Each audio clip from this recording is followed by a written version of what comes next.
Hey everybody.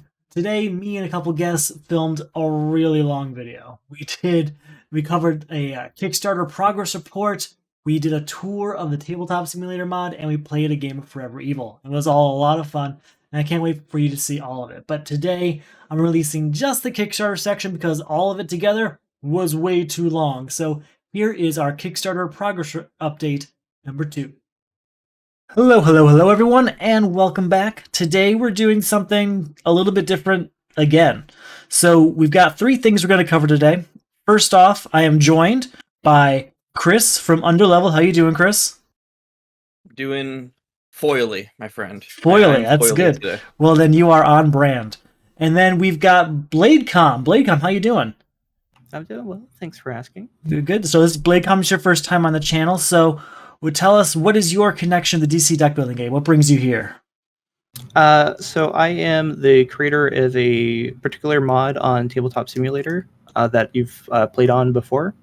I've been working on it for about 6 years now, and it's pretty featured full. And we're going to do, I believe, a tour today of that project after we go over some Kickstarter goals. That's exactly it. So we're going to start with a Kickstarter update, see what's going on, because we haven't done an update since the 15th. A lot's happened in the last 2+ weeks. Then we're going to go through a tour of Bladecom's mod for Tabletop Simulator. He's going to show us how to set up a game and some of the shortcuts he's built into it. And then we're going to play a game of Forever Evil. Usually we do that on Chris's Underleveled channel, but we're doing it here today because we've got Bladecom on. We're going to do a tour. We might as well hit 2 birds with 1 stone. So let's go into that Kickstarter because there's mixed emotions, I know, in this room. I know in the comments. We will go over things. We're going to go over calmly and respectfully, right, Chris? I will be as respectful as possible. Only because we're on your channel. If this is on my channel, I would have some more flavorful things to say. I know you would. No problems. Everyone's entitled to their opinion, man. All right. So what I've done is I've kind of broken it down by each thing that's coming into it and things that have been announced for each product that's coming with the Kickstarter, and then the new announcements that have come with it since our last update. So the first thing on the list is Injustice, because that is the big box, the big base set for this particular release. And the first thing I want to cover there is arena cards. It was an update that came out shortly after our last video. Arena cards kind of give they give you rewards for buying certain cards. So for example, the one they shared here, Hall of Injustice, if you bought the 3rd card in the lineup, you would also heal your character 2 HP. So this gives you a little bit more incentive to buy a card you may be overlooking, or like you may not want for your deck, but you really do need to heal 2 HP. It also gives you an even bigger reward if you see a card that you really want. What do you guys think of this? So I'm actually quite excited for these. I think like the variant game modes that they've actually introduced in Injustice, such as their Impossible mode and this mode here with the arena cards, I think adds a lot of replayability to the game, and I really hope to see like these type of cards in the future. I actually think these are like one of the better stretch goals they've released, just because it's essentially more than just your regular standard box that you get like with Teen Titans. Right, yeah. There is like, to some degree, some of these locations they've shared these arenas they've shared can be used in other base sets as well. Like, sure, you're not going to heal 2 when you're playing a regular competitive game, but you can definitely see the benefit of reducing the card's cost by 1. And so I'm sure there will be some Injustice cards like that we'll be able to use in our other games. What about you, Chris?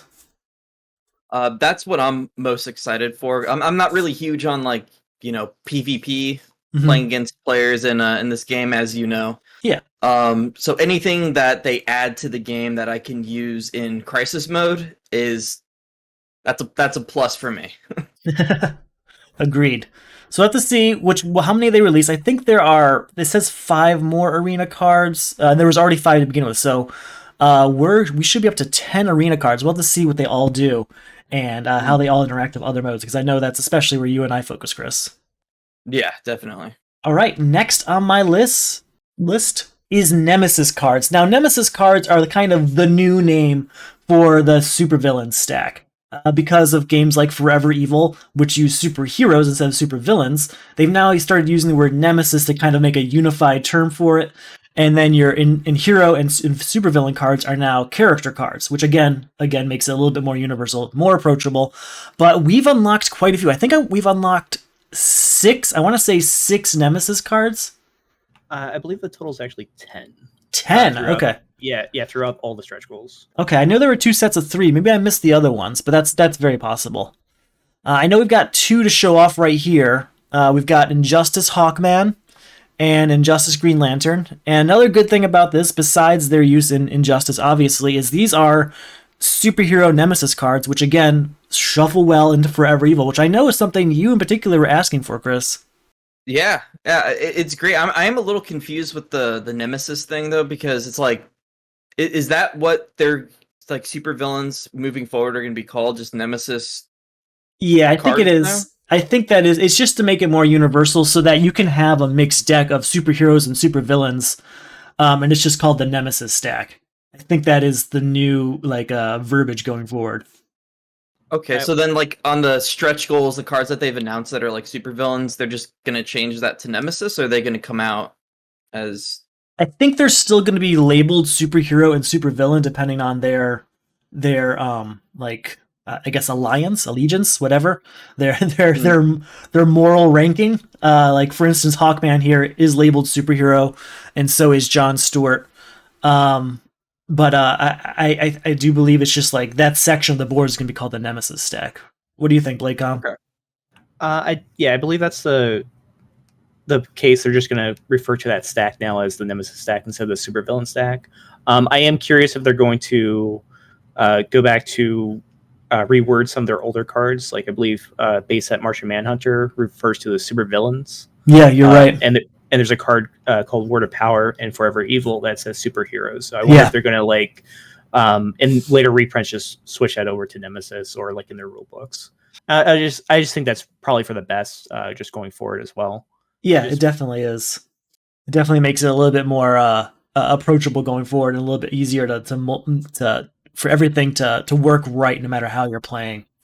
All right, yeah, Chris, you just shared. I'm sorry, not Chris. Bladecom, you just shared Injustice Darkseid. Yeah, that is another one. I did remember seeing that earlier, so that's definitely one on the list. Where were we? What's next? That's right. We unlocked more KO tokens. KO tokens are, of course, permanent effects you receive when you are defeated. When your character is defeated in Injustice. There's actually 2 versions. There are permanent ones that are like ongoing abilities, and there are one-shot ones where you like gain a weakness and stuff like that. So they released a few permanent ongoing ones as a stretch goal as well. What do you think of the ongoing ones, Bladecom?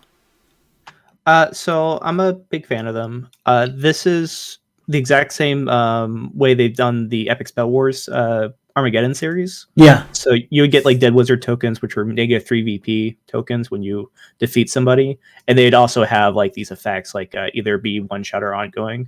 Mm-hmm. I actually really like that system. Like I recently got a chance to play that series in the last 2 months, and I'm a big fan of it for like competitive gameplay.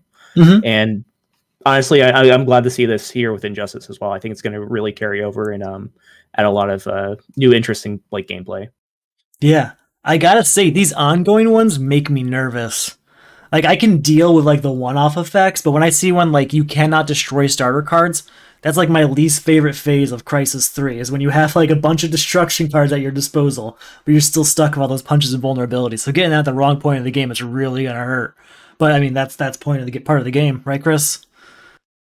Yeah, it is. I'm extremely excited for these KO tokens, especially since we're already gonna have the Clash cards as well. Yeah. Like like Injustice seems like it'll be fun. Like you and I are gonna have a good time playing it, but you know where my eye is at. So I'm looking at this. I'm like, all right, how is this gonna influence Crisis mode when we jump into that and try to mold everything together? Well, I mean, there's a few things we could do with that, right? Like we could make impossible mode villains worse by saying when you defeat a supervillain, also get a KO token. You know, I like that. or you could bump it up or bump it down a little bit. Use like standard supervillains and give them KO tokens that you gain when you defeat them. So like you can you can kind of find like an in between there as well. So I can see it being used as like a difficulty customization type thing. Hey, you know what we could do is I know in Arkham Horror, the card game, they have Mhm. the chaos bag where you have to pull a Yeah. token out of it whenever you make a skill check to see how it influences the skill check. We could do it like that, where like when you beat an impossible mode supervillain or something, you pick a random token out of like a bag or something, and Yeah. that's the effect that you have. But it's awesome. It sounds like a lot of fun. Yeah, I definitely agree. I think there's going to be a lot of cool things we can do with it outside of what they've already intended, and what they've already intended is going to be super fun. Yeah.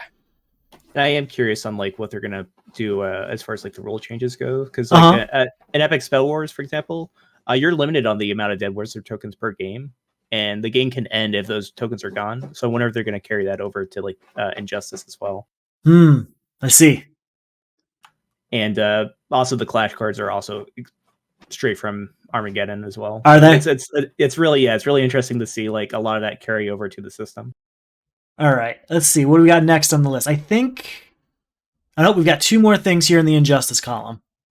We've got dual layer health trackers. Now, this is kind of just like an upgraded component as opposed to something new for the Kickstarter. Like the health tracker comes with Injustice, whether you buy it retail, you get it here in the Kickstarter, however you get it, you're going to get the health tracker. But for doing it in Kickstarter, you do get this dual layer health tracker. It kind of reminds me of, I mean, a lot of Kickstarters do this, right? It's the 2 layers of cardboard, little cutouts so you can like put your tokens and stuff in it, and they have their own set place. And this is the first time they've done something like this for sure. Like, there's no wooden tokens in the DC deck building game anywhere, but it's also the first time we've had like a health tracker type system as well. Any thoughts on that, guys? I mean, it's cool. Yeah, it's a small upgrade. I can take it or leave it. Personally. Yeah, it's not a wow factor thing, I would agree, but I think it's still a nice thing. Like, I really enjoy the dual layer board when I play like Scythe or something, but I don't know that this is going to be as intricate or as necessary as like the Scythe one is. So we will see how worth that one is. I do appreciate that they have like the little tokens for placement to keep track of your health, because like in other games like Arkham, like you keep track of your health with like tokens, so it's like your card gets completely covered with tokens with damage, just tokens galore everywhere. So I think they went with the smarter choice here with their health tracker. I would agree. Completely agree. All right, next one, I'm putting Injustice with an asterisk on this, because this is coming with every Injustice set, but it's not strictly linked to Injustice. And this was the first social media stretch goal they had, and that is the Batman Who Laughs playable character. His ability is, at the start of your turn, you may gain a weakness. If you do, play the top card of the main deck, then destroy it. Now, they decided to put this with Forever Evil because most people are getting Forever Evil, so that way they can distribute this card to the most people, even though it's not strictly I'm sorry, I said Forever Evil, didn't I? I meant Injustice. Yes, they packaged this with Injustice because they know most people are getting Injustice, and so they want to get as many hands as possible, even though it's not strictly locked into the Injustice play mode. Any thoughts on that? I know, Bladecom, you actually had a comment about this. I saw in the Kickstarter comments about how about your concern about it being at the start of your turn. Sure. So yeah, the at the start of a turn effects usually are set for like utility effects. Kyle Rayner, for example, discard your hand to draw a new one, or add a card to the lineup with some of the Superman cards. And there's some other things like Captain Boomerang gets a starter from your discard pile to your hand. Like all those effects are really utilitarian. Playing a card is a bit different, because then you're essentially skipping like the end of the start of your turn effects, or start of your turn, because now you're in play mode. You're like playing cards. Yeah, I get you. Which like it kind of depends like what game mode you're playing. There's a competitive game mode called DC Deck Building Cube, right? Which has like really stern like rules or restricted like rule set, and this kind of like contradicts like some things they established, for example. So like anything with like multiple characters or multiple playthroughs, like, or multiple variants that you can play through with mixed sets, this could cause some confusion. I would prefer it just to be once per turn, just to rectify that, but it's not like a huge deal either way. It's just something to like look at. Yeah, I think Nathaniel, the designers, did say that they are still looking into the design of this card. So that's still something that can be worked out during it. I think it'd be fun as is personally within the Dark Knight's Metal set as it is, because you have cards like what is it, like the Dark Multiverse. So you could at the start of your turn gain a weakness, play that card, and then use, since you're still technically at the start of your turn of the game, since that's all you've done, you would be able to play something like Dark Multiverse to get that weakness into your hand, destroy it with a breakthrough card, stuff like that. Yeah, he's definitely going to be interesting to play. I don't know how much I would prefer playing him personally, just because he's very like RNG dependent. Yeah, very push your luck too. Yeah, and the only thing like I think I'm a little bit disappointed with is just that they didn't add a super move card with him, just to make him like more incorporated with Injustice. Okay. Like, doesn't necessarily have to have like a card effect, just an extra like standard card to like just here's a super move just because he's part of this set. Yeah. Chris, any thoughts on the Batman Who Laughs? I love the Batman Who Laughs. I like how chaotic his ability is. Like, you have those characters have abilities that are like, oh, it's super powerful and flashy. And it comes with a gamble, especially if you're playing like an Injustice, because I think the Clash cards are mixed in the main deck, right? Correct. So you could get one from this, and if you're playing a Crisis mode and you get like a supervillain, and the Impossible mode supervillain has like an ongoing where like you play the attack or whatever villain, so like there's a lot of risk with him, but I think that kind of adds to the fun, and you can kind of synergize with whoever you're playing with, like especially if they have ways to kind of manipulate the main deck, so you could do like some pretty cool combos with this. So I think it's awesome. I love this card. It will be interesting to see in other modes. I think if you're playing something, if you're playing Crisis 1 and you haven't seen Rise of the Rot yet, and you're pretty certain it's coming, you can just start like stacking some weaknesses into your deck and getting some additional cards, but you're also risking like running out that main deck by destroying cards off the top of it. That's what I love though, the gamble. Like it's so him. That's why I think it works pretty well. But I agree, I would change the at the start of your turn thing, like especially in like Dark Knight's Metal, like they can't at the start of your turn, if you have like a couple of weaknesses or something, don't you like lose your oversized card or something? It gets captured by the Batman Who Laughs. Well, when you gain a weakness, it goes to your discard pile, not into your hand.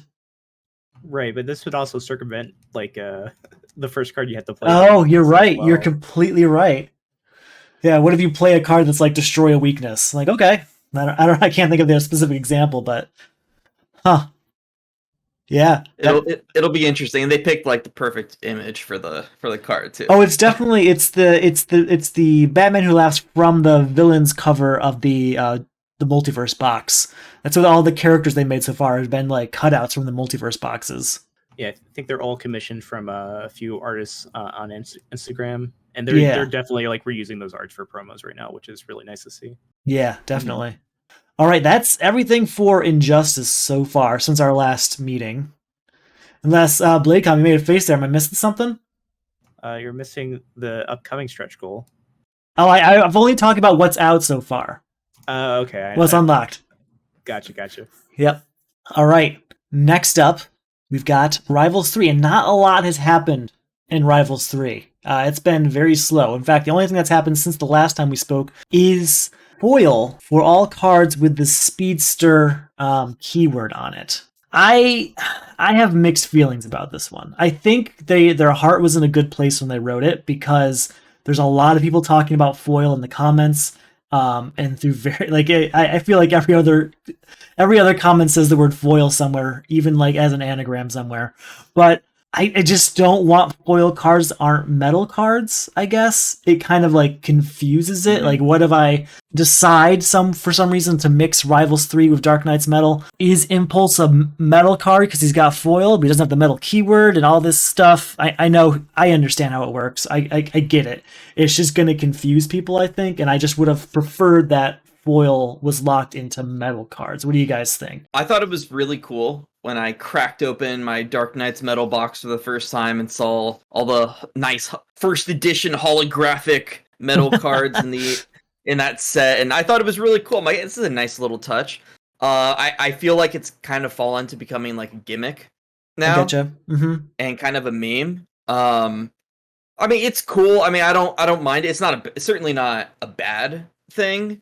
I just feel where it's like, it's all right. I mean, it's shiny. That's people like shiny stuff. That's cool, I guess. I mean, I'm not really against it. I'm not really for it. It's just kind of like, I get you. I really, really do. Bladecom, what about you? What are your thoughts here? I'm kind of in agreement with you, Corey, Uh-huh. just because like metal was really special, and just having it just randomly applied to a keyword Yeah. in a set just kind of seems off. I'm fine with it, like how they're doing the Crisis and crossover collections, where just the MCs are holographic Right. or foil. Like that's fine, just because it's it's not going to affect the main deck. It's not going to really cause confusion. Right. But like just for these cards and keywords, like I'm not necessarily like a fan of it. Right. I mean, it's good to see. I can see where they got the idea that like people really want foil cards because there's a lot of talk like that out there. I just think that this wasn't the way that people wanted it, and I think we're all kind of on the same page there. All right, that's it. That's all I got for Rivals 3. It's been slow coming. I think that's it. So we'll move on to the Multiverse Box. And the Multiverse Box said a few things, a few controversial things for sure. They're definitely things I asked for in my hopes and dreams section in that earlier video, but there's a few things here that I know some people aren't as big of fans of. The first one I want to talk about is some new event cards for the Multiverse like event stack. We've got Brightest Day here and a Bombshells themed one.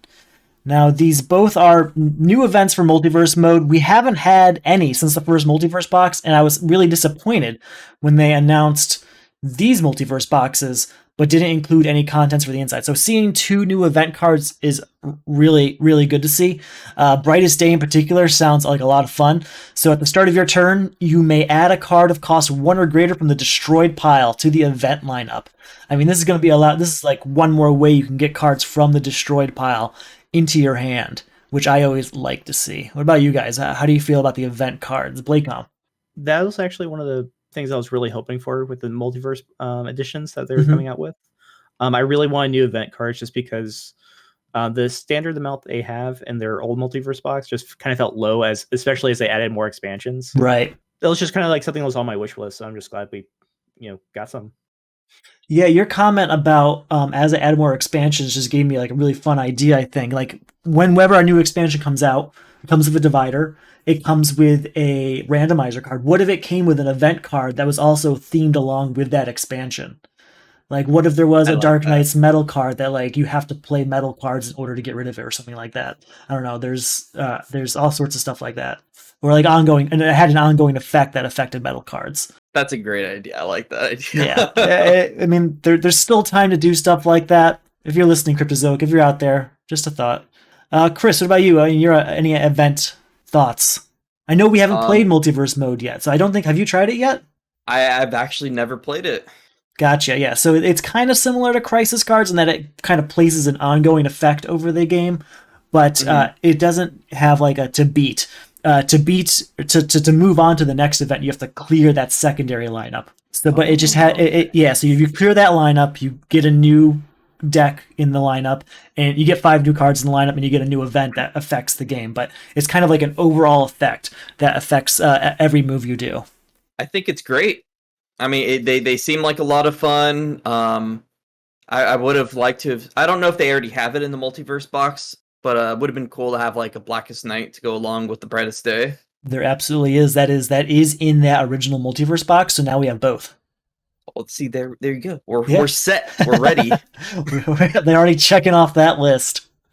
And the other one I said was the Bombshells here. Let's go over that one real quick. Ongoing, reduce the cost of all attack and defense cards in the main lineup by 1. The first time any foe avoids an attack during your turn, draw a card. So, I mean, Bombshells is built around, attacking your foes and having really strong attacks. That's gonna be a lot of fun to have that event out there at the same time. And there's a new main deck card in the Question, and there was another one. I want to say it was Count Vertigo was the other one. But so that's good. I got one of the things I wanted was new cards for that, and I think this is either a response to that or it was just already in their plans. And either way, I am happy with it. So next up, the rule book. Now I have thoughts on this one, and that is that I wanted a comprehensive rule book, and this is not a comprehensive rule book. This is a rule book that allows you, that's going to come with instructions for integrating Dark Knight's Metal and Injustice into your multiverse mode.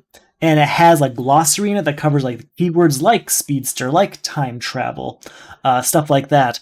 But it's still not that comprehensive rule book I was looking for, but I do believe it was a response to a few other people's requests for things like that. Bladecom, what do you think? I do believe it's a step in the right direction. I kind of wish this wasn't a stretch goal and just something they did. Like it feels off, to be honest. Like I'm glad they're doing it. It's just like there's a few other things that I'm kind of curious about. Like they definitely avoided like having Rebirth like included into this. They don't want to even like worry about having like figuring out how this would work with Rebirth, Multiverse, and Rebirth. Just seems bizarre. Like, what's Move gonna do in multiverse mode? Well, let's not talk about that. Yeah, but yeah, again, it's just a step in the right direction. I'm just glad they're doing it. All right, Chris, this is your time to shine. Oh man. So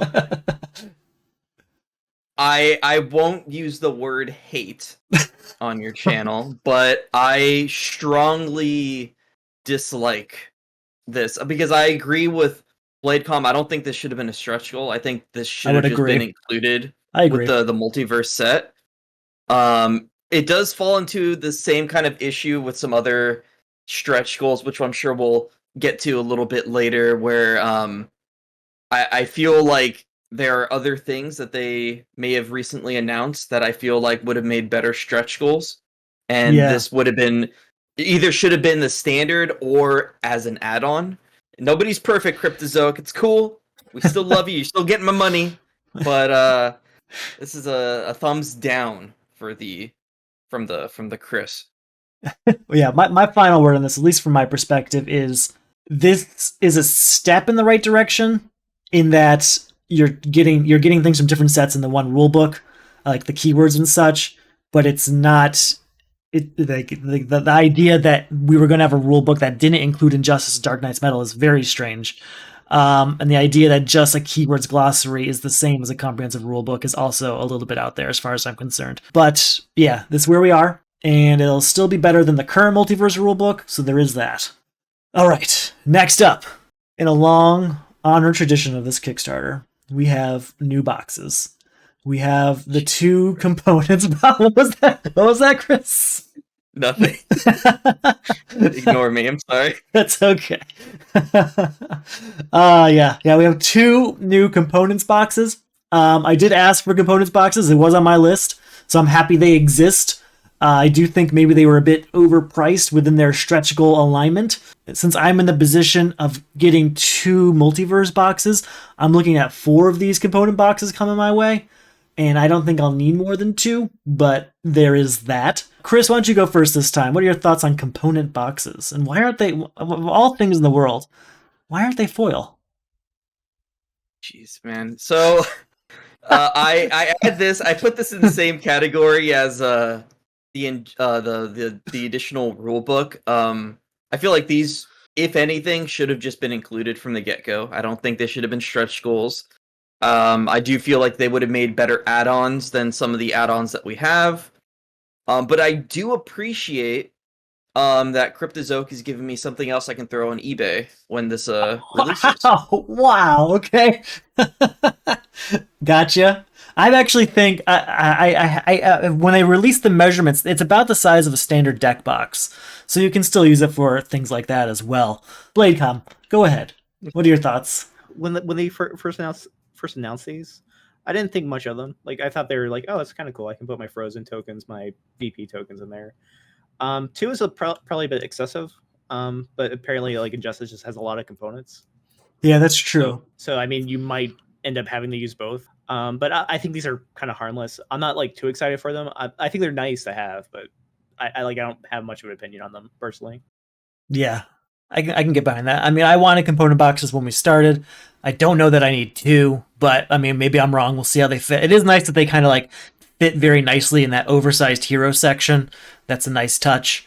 But I do believe this is another product that was a not originally planned and instead a reaction to fan sentiment. If this was originally planned, I feel like it could have been revealed earlier, been an earlier stretch goal than it actually ended up being. Next up, we've got some new locations for multiverse mode. So in the same lines as new event cards and new main deck cards for multiverse mode, we now have two new locations in the Dark Multiverse and Injustice Metropolis, of course, themed with the last two base sets in Injustice and Dark Knight's Metal. This kind of would go along with my other idea from earlier, right, where we could get, as well as a randomizer card, a location that comes with each future base set that kind of goes into multiverse mode. What do you think, Bladecom? Again, something I'm really glad they're adding. Yeah. Because I think original multiverse has only 7. Yeah, it's not much. Yeah, it felt pretty low, especially like as more sets come in, it just feels like there's a missed opportunity for like just not having like these cool little events like or locations from other worlds like Earth 3 or Earth 2 and stuff like that. Mm-hmm. Chris, what you got? So you guys might have to educate me briefly. How do locations work in Multiverse? I've only used them in Rebirth. So essentially, you consider these kind of like your oversized character for Multiverse or function of that. Basically, they allow you to use your boss. Like you have essentially like a few Nemesis cards, and these allow you to use your Nemesis first appearance attack on a foe. You'll just play like I think it's like plays like 3 villains is one of them, and that lets you attack your foe on the left. That's essentially what they're for. They're just like that standard like oversized character. Yes. Okay, cool. Yeah, so you use a Nemesis stack that's kind of like like rivals or confrontations, where you have 3 like increasing cost Nemesis in front of you, and if your opponent defeats all 3, you lose. So these allow you to kind of use those attacks of those Nemesis against your foe, just like Bladecom was saying. I think that's really cool. I love me some Dark Multiverse, Injustice Metropolis, and yeah, I agree with you, Mr. Bear. I think having like an event and a location tied to the big box releases, I think would be a really simple way to keep Multiverse relevant. Because I kind of feel like, just from hearing other people talking about it, that there was such a large gap between the Multiverse box that originally came out and this new stuff that we're getting. So I kind of feel like to keep Multiverse relevant, it's just as simple as releasing like 2 extra cards, with every release. But these seem really cool. I'm really curious to see how Multiverse plays out, and I think this is great. Agreed. All right. This next one came out of left field on me, and I got really excited when I saw it because the possibilities, like it increases confrontations mode like tenfold what you can do with it. And that is the confrontation cost tokens. So it's a really simple mechanic. It's 3 cardboard tokens. They say 9, 12, and 15 on them with corresponding VP on the back as if you were using Confrontation's heroes. So this will allow you to make your own stack of 3 playable characters to use in Rivals and Confrontations, allowing you to bring all those other sets into that game mode, which is something that, I mean, people have struggled with or kind of made workarounds in their own custom lists, their own tiered heroes lists of what you could use for it. But this is like a really quick and easy way that just to like exponentially increase the amount of content available for that mode. What do you think, Chris? I think it's great. Confrontations is another thing that I haven't played yet. Mm-hmm. We'll get there. But I mean, anything they can release to make older sets more modernized and whatnot, and just to make those people, because I know a lot of people like Confrontations. Really, really curious to try that, because you can mix like all the rival sets with Confrontations, right? Yeah, I just call it Confrontations mode, but the rival sets are Confrontations. It's the same thing. It's just a specific, like, this one's just Batman and Joker. This one's just Green Lantern and Sinestro. This one's just Flash and Reverse Flash. But they all mix into the Confrontation set seamlessly. Okay, so yeah, this is great. This is good for them. Cool. Bladecom, thoughts? Honestly, it was not something I would even, like, have thought of. And I'm kind of really glad to see it. Like, yeah. There's so many... like it essentially opens the possibilities for like a lot of teams, a lot of like different characters you can play out. Like there's like 6 Starfires. Yeah. This would be perfect for them. That's actually a really cool idea. I was thinking like a team of 3 characters, but using 3 different versions of the same character is really cool. Like how many Batman have we seen? How many Starfires is definitely the gold medal winner here. For some reason that happened. But yeah, that's a really cool idea. Yeah, it's just a lot of fun. I think it's just, again, adding more replayability to your games for something super simple is like it's chef kiss.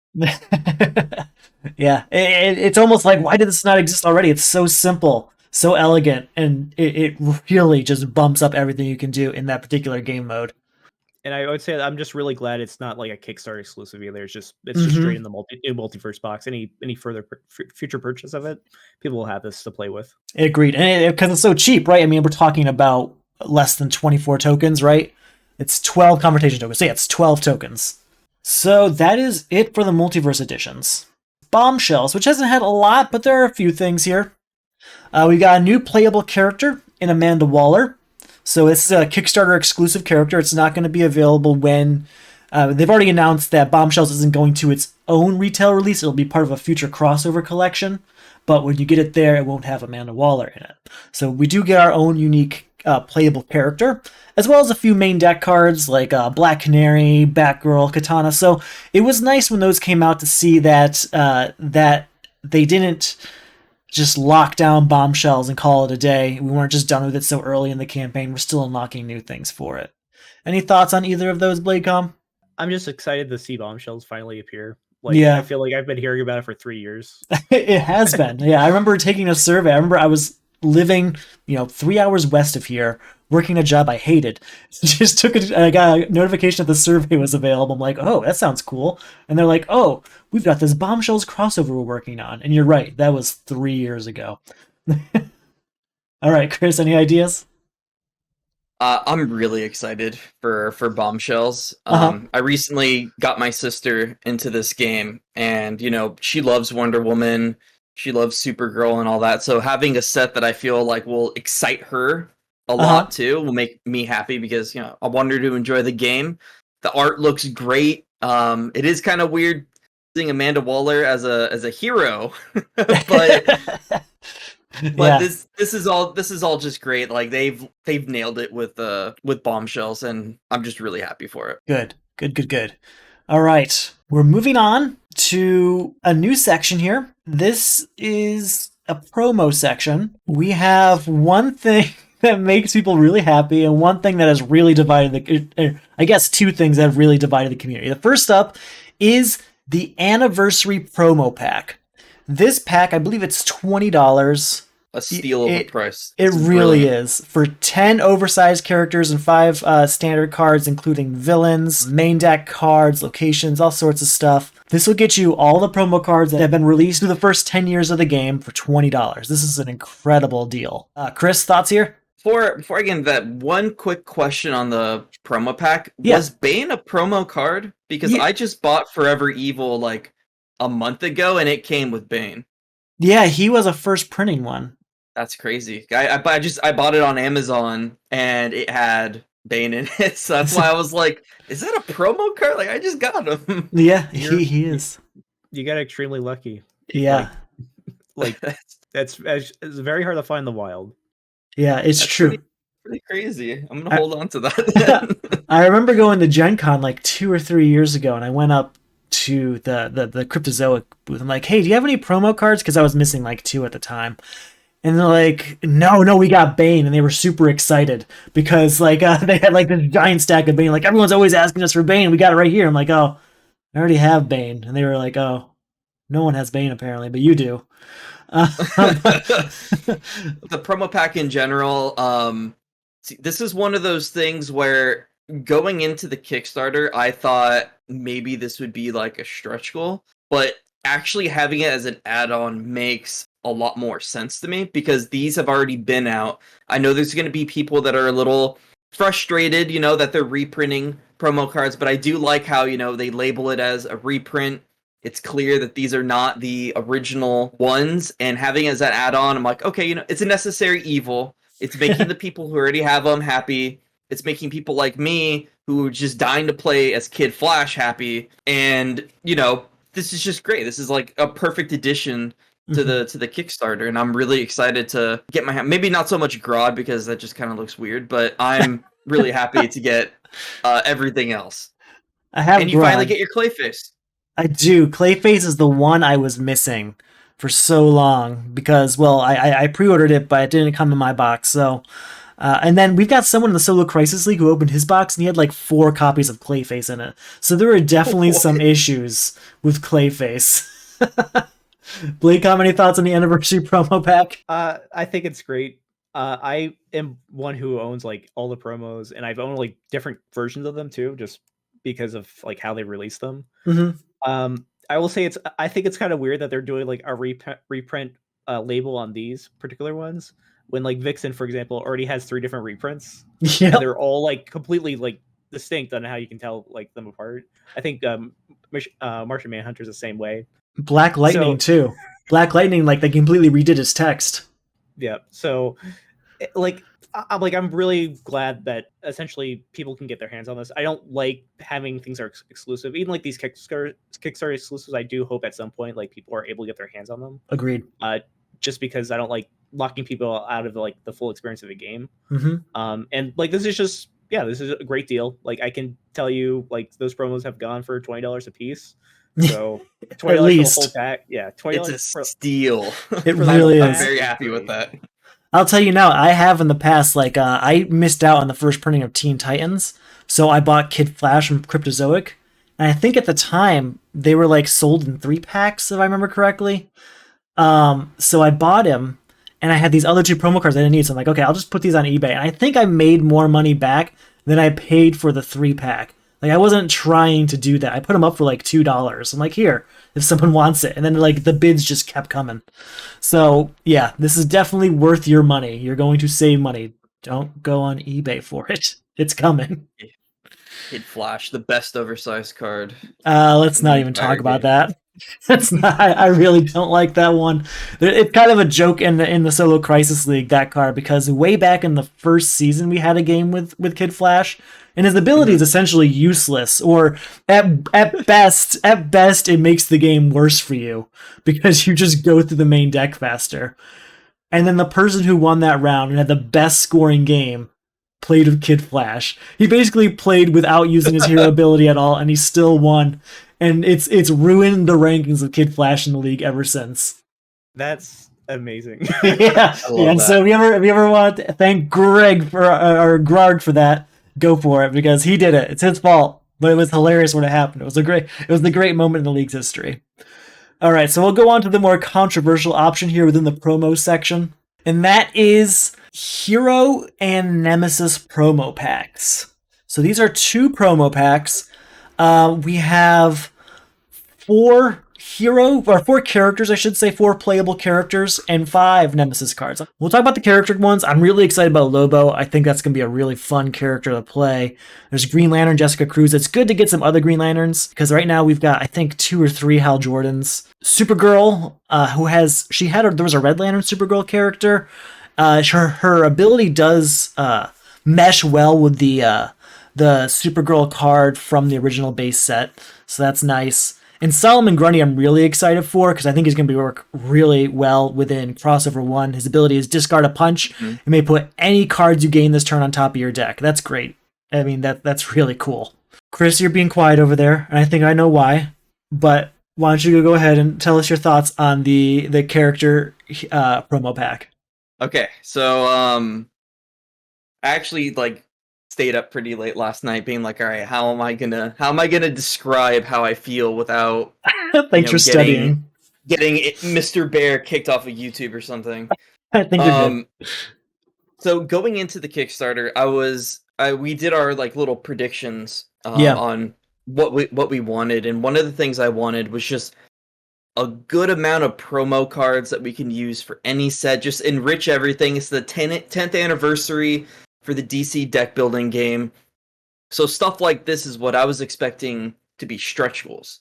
When we didn't get that at first, I was pretty disappointed.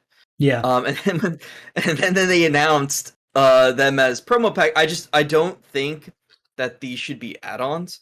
Okay. I feel like things like the boxes and the foil I feel like that stuff should have been add-ons, because, you know, when you think 10th anniversary Kickstarter, like, yeah, you know, it kind of turned into a glorified pre-order, but, you know, 10th anniversary, I think a lot of people were expecting this type of stuff to be stretch goals. And the art, I'm pretty sure these are like commissioned art, right? Like they Yeah, did for some of the other stuff. They're actually straight from the Multiverse Box. If you look at them on the Multiverse Box, it's the exact same cutout of those characters.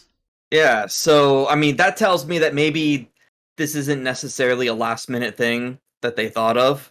Oh, I think it absolutely is. So, if I can just, my thoughts on the Cryptozoic perspective is that they didn't plan that 10th anniversary stuff that you and I wanted, right? I mean, that's pretty clear. I think these are a reaction to people wanting that stuff. And they're like, okay, well, we have this art. We can just throw some backgrounds out, write a quick ability. I mean, they even said that in one comment, Nathaniel said, we literally made these cards last week. So they're not playtested or anything. So like when you're paying $20, you're paying $20 for them to actually build these things over the next coming months and get them out in time. So it's not like these were already existing things. It's just that, I mean, I get the playtesting thing, but it's kind of like they didn't need the Kickstarter to make Injustice anyway. Agreed. A lot of this money is literally just extra money for them. So I feel like something like this, they could have afforded to just include it in the Kickstarter, especially since this is all new stuff. Like the reprinted promo cards, it makes sense because, you know, I think a lot of people would have been more upset if they would have just released all those for free. Yeah, so definitely. I think they made the right move there. But with these, this is all new stuff. This is what a lot of people were already expecting from the 10th anniversary Kickstarter, and it's very disappointing that they added it. It's bad optics to me. Like, in my opinion, it kind of reflects poorly on the company. But we'll get more into that probably in another video. Okay, that's fine. No problem there. I mean, that's a totally reasonable perspective. It's not like you're crazy or something. Blake, how many thoughts here? So I am glad they're doing this. I was kind of expecting something along the lines of this to be included as an add-on. Yeah.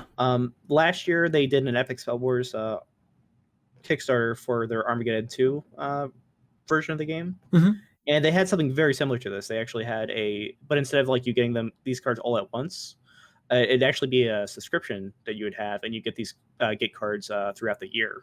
So I was expecting actually something like that to appear here for this Kickstarter, but instead they just released like as you said, this seems like this was a last minute edition, and they just decided to do like, okay, these promo packs are here. They're something you can add on for those that really really want these.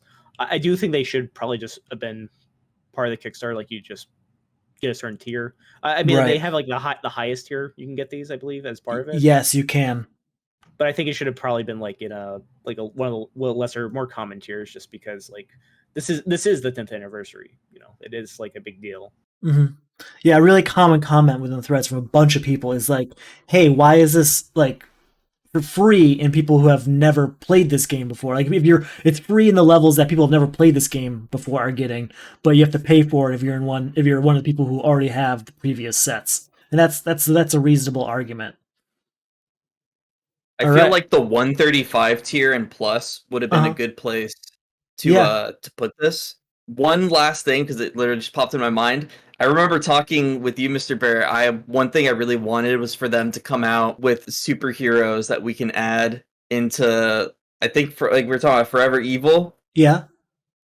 And I think that's another reason why I got upset. It's like, I mean, obviously I'm gonna buy it. Like, let's be real, Cryptozoic. You're gonna get my money. I'm gonna buy it.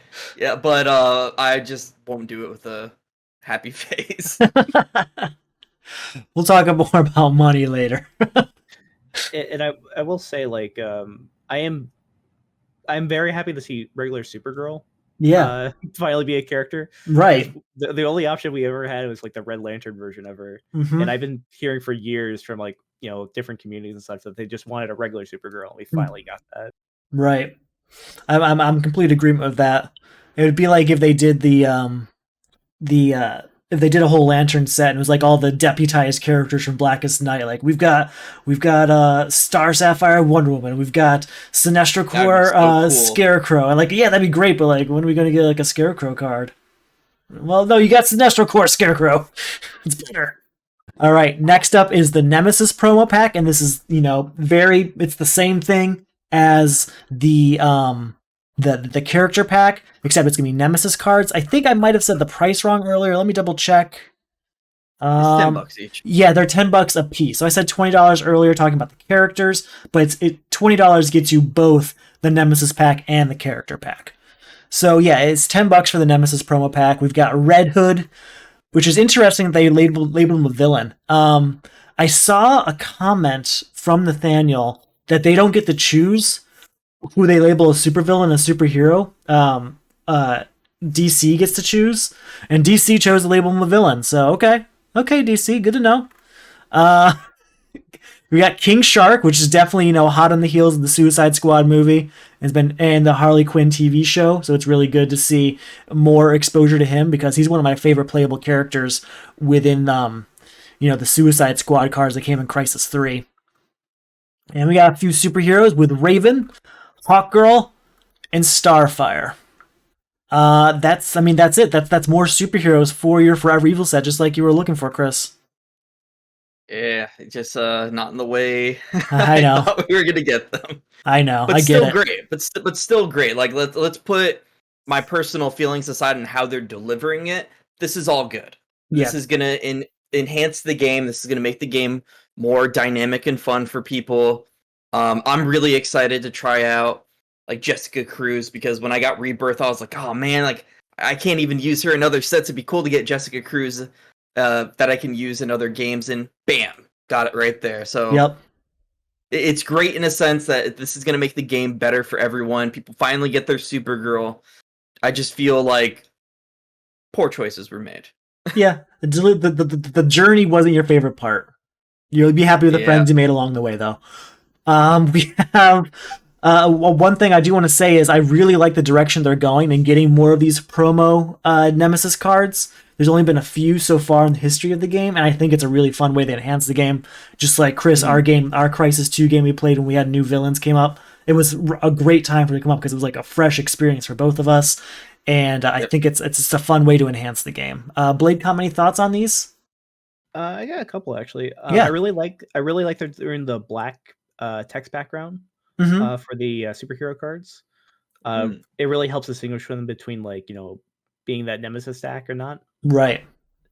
The Raven, I'm really glad that we got a new starting supervillain, or I guess Nemesis rather. Just it's just something the competitive community has been really clamoring for. Right. I don't think King Shark is viable in a lot of competitive scenes just because he's really overpowered. You get VP based on the card you destroy. Oh yeah, I see that. Cost, yeah. So I can see the complaints. Yeah, there's some shenanigans. So cool, though.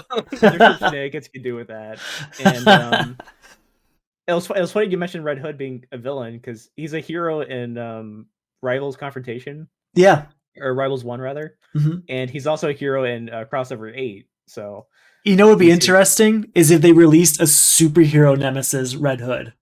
So we had two Red Hoods. But one was a superhero and one was a supervillain. They had slightly different abilities. That'd be fun. So it's just kind of funny they flip flop on him a couple times. Yeah, I found that comment so funny when I read it. Like, oh, I didn't know that was a thing. And he's part of the Bat family. He's been a hero for quite a few years now. Can I say one last thing on this topic, then we can move on? Yeah, absolutely, man. All right. If anyone from Cryptozoic is watching this, I'm about to be a hypocrite right now. Okay. If you toss on another pack with some Crisis cards in it, I'll drop $40 on that alone. I'm just saying. I know I'm being a hypocrite right now, but your boy really wants some more Impossible Mode supervillains and maybe some Impossible Mode superheroes and Crisis cards. I will gladly make a hypocrite out of myself and happily buy those as add-ons. Just putting that on the table. You know what I want? My strange new mechanic I'd like to see henchmen cards. So like cards that kind of like go with the supervillain. Like if you have Joker as your supervillain, there's a henchman card next to him that has its own effect. You have to defeat the henchman before you can defeat the Joker. That'd be pretty cool. I like that. Yeah, it doesn't work for everyone. Like not every character is gonna have something like that, but there's definitely things you could do with it. Okay, I think that's everything that's been announced since our last video. It's like definitely happening. Let's see, what are the next stretch goals on our list? Let me just scroll down here because they did add this new graphic to the top, which is really helpful to see. Like, hey, this is what's been unlocked for everything. Like Injustice, we're looking at. I want to say, let's see, 6, 7. I want to say there's like 15 characters right now for Injustice, which is just absurd. It's a lot. It's a lot. Let's see, Rivals, the Multiverse Box. Yeah, there's Count Vertigo, like we were talking about earlier. And let me just scroll down to... Where are you, stretch goals? I know you're down here somewhere. It's like the very bottom. You're right. I usually go to risk and then I scroll up because it's faster. That's a good point. So yes, we're working our way to the confrontations tokens. I think I said we had unlocked it earlier, when in fact we haven't yet, I don't think. Let's see, 775. We're about 10,000 from unlocking that, but that is something that I'm sure will become available, so soon. And then for Injustice at 800k, the foil cover to the box. Now, there was a comment in the Solo Crisis League that made me crack up in front of my wife last night, and I had to tell her a long backstory of why this joke was funny. But it was Greg, I believe, or Grog, that said that that someone was watching us from Cryptozoic because of the foil box release for Injustice. You know, go ahead, Bladecom. What do you think? I think the whole concept is silly. Like, it doesn't really make sense when you're offering the Multiverse Box, which is supposed to essentially get rid of your boxes. Yeah. And then say this exclusive like Kickstarter version of the Injustice box is gonna have this foil cover. It's like I think only like a quarter of the people are not getting the Multiverse Box. Right. So it's very bizarre. I don't know who it's for or like really like. Do you know that your Dark Knight's Metal box is foil? Because I found out today. Like I had to look at it to figure that out. I don't know. It's in my closet, so I have all the boxes. I have kept them. I'm that guy. They're empty, but they're in my closet. I think I have my old starter cards because I keep like a set for 4 players in my Multiverse box, and I keep the rest of the starter cards in their original boxes. But yeah, it's I did not know that's foil. I'll have to go back and check that out. Yeah, so I mean that shows you how like worthwhile a foil box is. And it is a common thing. I've seen foil boxes as Kickstarter goals before, but I don't think it's at the 800k mark, which is what, like 16 times the original goal. We're up there in how far we've gone to get to that foil box. Chris, I'll give you the final word on foil boxes. You've earned it. I'm definitely gonna make my money back on eBay when this Kickstarter is done. I'll just I'll leave it at that. That's I mean I'll buy a regular one. I don't care about the foil cover, but it'll sell pretty well, I think. I do find it interesting that they haven't shown what the final Injustice box is going to be. Like, we don't know what we're getting over the standard retail version. So, like, what if we like the retail one better? I don't know. That's true, though, man. Watch that be like low key, like the better cover, right? Like that's gonna be the hot eBay sellers. Like, hey, Kickstarter folks, look at this.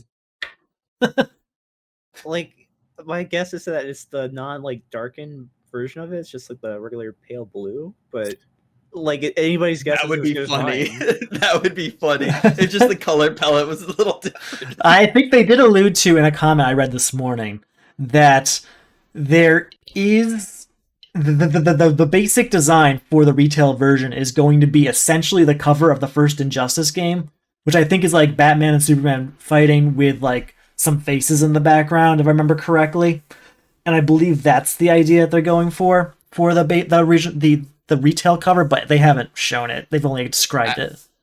I like that better actually because it's got Batman in it. So I sorry, go on.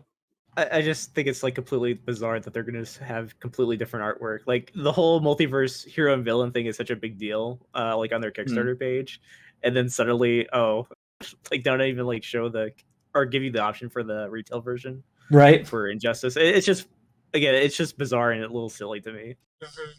But at 800K, we do get that box. It's ours. Kickstarter exclusive, so we earned it.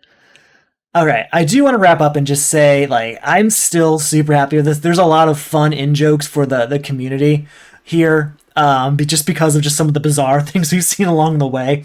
But, yeah, I'm really happy that Injustice is going to have so many characters to choose from. That's huge. I'm glad we're getting new things for multiverse mode, including events and locations. I'm glad there's going to be a components box. My statement that if there isn't a comprehensive rulebook at the end of this, I will make my own and share it with the community still stands, because this one does not meet the requirements I had in my head when I said that out loud. So I will work on that soon. It's looking. And then Bombshells is still growing. It's not just staying where it is. So we are getting more. Any final thoughts from you guys? How about you, Bladecom? I mean, overall with the Kickstarter, I am pleasantly happy with it. Yeah. There are definitely some very questionable choices Cryptozoic has made during the campaign with their stretch goals and such that I'm not like particularly a fan of. But I think, like, my gripes aside, I think this has been successful. I really, at this point, honestly believe we're going to hit over 1 million with this campaign. Agreed. Just so I'm looking forward to see what they're going to come up with as far as further stretch goals go, and I really can't wait to see like how Injustice plays, because I think that's going to be a major game changer going forward. All right, Chris, what you got? I'm not mad. I'm disappointed. Okay, Mom. I like, but let's take out my personal feelings for a second. The stuff they are adding into the Kickstarter, I think, is all great. Yeah. Like the Batman Who Laughs, like the promo packs, like putting aside how they're implementing it, like everything is good. Still wish we would get that promo pack of Impossible Mode villains and Crisis cards. I'm still waiting for that, but everything they're adding is good. It's enriching the game for the community, and I think that's great. I just think that their way of handling the Kickstarter was very, very bad, in my opinion, at least. And I feel like we're probably going to get more Kickstarters from them in the future. Like, they really need to like find someone to put in charge of this, because I just think they did a really bad job with the Kickstarter. Yeah, I mean that is a sentiment throughout the community. You are not alone in that, and I totally understand all of it too. I still remain optimistic. I'm still excited about what we're getting. There's still things I'm really excited to have in my hands, and yeah, it's been a weird journey for sure. It's been different, but I mean, I'm still happy. I still know I'm going to enjoy what gets shipped to me, but hopefully by the end of this year. I believe December is their anticipated date. Judging by every Kickstarter I've been a part of, I'm guessing June of next year, but we'll see. We'll see. All right, so I think that's going to wrap up our Kickstarter section, and we'll go into our tour of Bladecom's mod for Tabletop Simulator, where you can play the DC deck building game and the other Cerebus Engine games. Just a quick break, and we'll be right back.